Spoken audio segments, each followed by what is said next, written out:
Before, I'd like to check whether you're uh, whether you deserve such a fee. Check in, said the advocate coldly. Is something that you should be doing on to your own pocket and doing it very quickly. And once you're done, put the money on the table. Then we shall go on to other less important matters. Gerald untied the pouch at his belt and threw it onto the table. The cat abruptly jumped down from its master's knees and ran from the room. The advocate put the pouch inside a drawer without checking its contents. You shoot off my cat, he said with authentic displeasure. Sorry, I was under the impression that the click of coins is the last thing which could scare your cat. Tell me what you found out. That Rian started Conjuger, whom you're so interested in, is a rather mysterious person. I only know that he studied for 2 years in the Barnard School of Wizardry. He was expelled after being caught committing pretty petty thefts. As usual, in front of the school waited a Kedwayman, intelligence agent looking for potential recruits. Rian let himself to be recruited. I didn't manage to find out he had been doing for the Kid Kidwain Kidwain Kidwanian intelligence Kidwanian intelligence, but the wizarding school rejects are usually scored to be murder but the wizarding school rejects are usually scored to be murderers.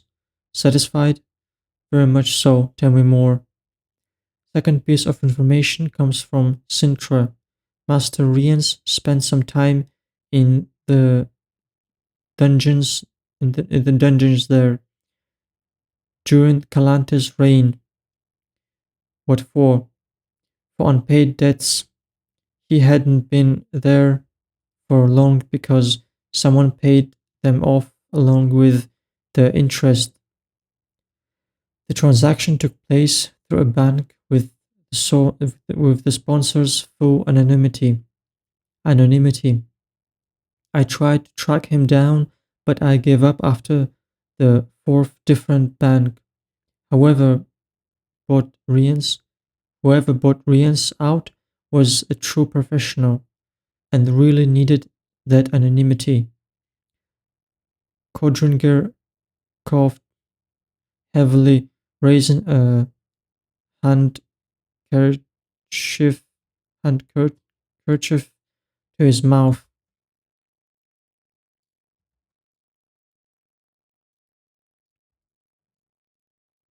And then suddenly, right after the end of the war, Master Riens showed himself in Soden, An- Angren, and Brugg. He continued.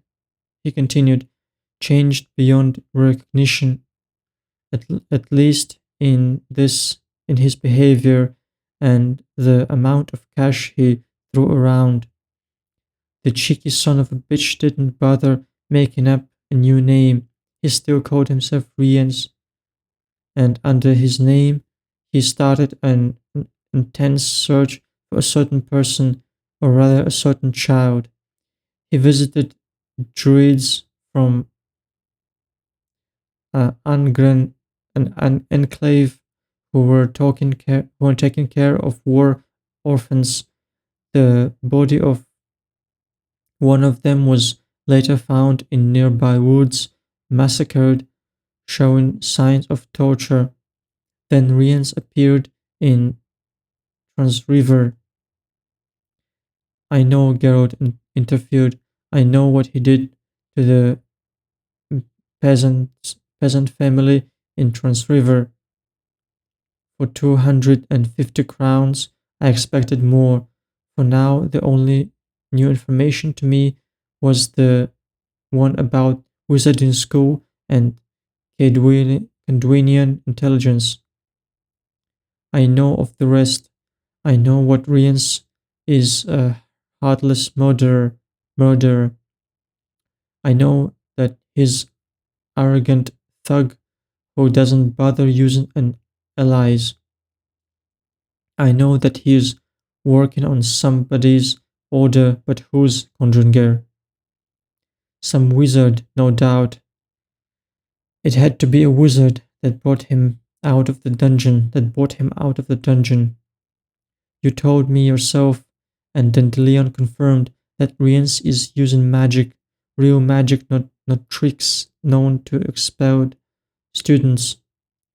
In that case, someone had to be helping him, equipping him with amulets, probably also teaching him in secret. Some of the officially practicing magicians keep such secret students, and factotums who are used for dirty and illegal jobs. In the wizard jargons, in the wizard jargon, it's called working on somebody's leash. If he were working on a magic leash, Rience would use camouflaging spells. Yet he changed Yet he changed neither his name nor appearance. He didn't even get rid of the burn on his face given him by Yennefer.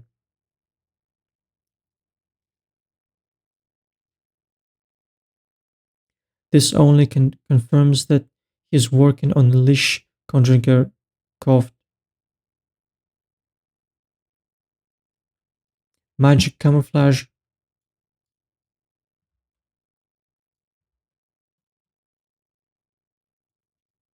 Magic Magic camouflage is no camouflage.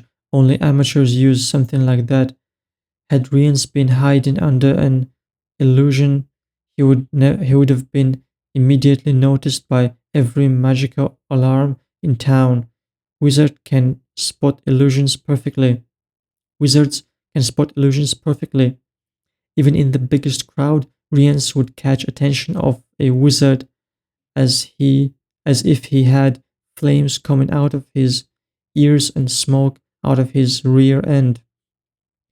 I'll repeat, Rience is working for a magician, and he is working in such a way so as not to bring on himself attention from other magicians. Some believe him to be a spy for Nilfgaard. I'm aware of that, such as the opinion of Dijkstra, the head of Redanian intelligence. Dijkstra is already wrong, is rarely wrong, so we can assume that he's right about this particular case as well. But one does not exclude the other. Factotum, factotum of a wizard can be at the same time a spy for Nilfgaard.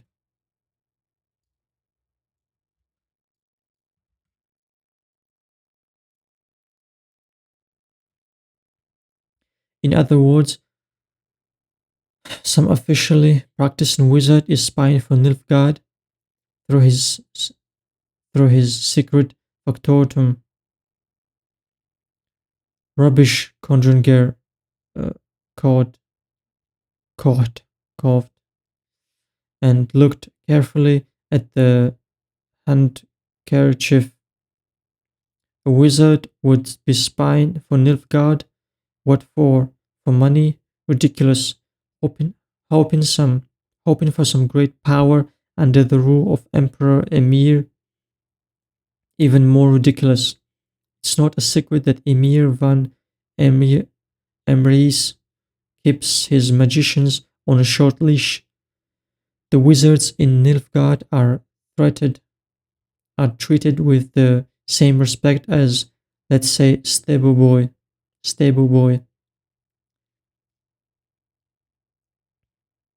and they have just as much influence as stable boys. Would any of our arrogant magicians decide to work for an emperor to whom he is nothing but a stable boy, Philippa Eilhard, who dictates the content of royal proclamatories and edicts to Vizimir or of Redania, Sabrina Glevisin, Glevisin,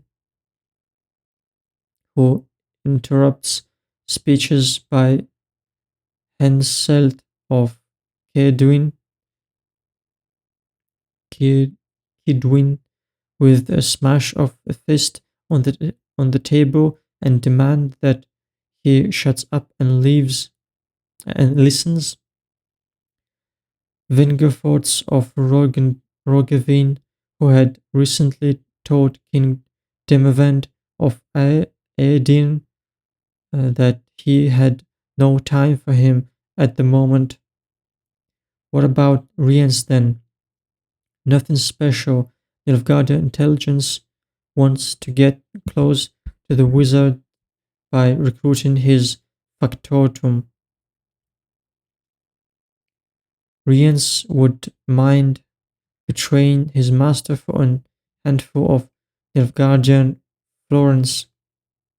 Wouldn't mind betraying his master for a handful of Nilfgaardian florins. Now you're the one talking rubbish. Even our arrogant magicians could realize immediately that they were betrayed, and Rience would go to the gallows if he were lucky.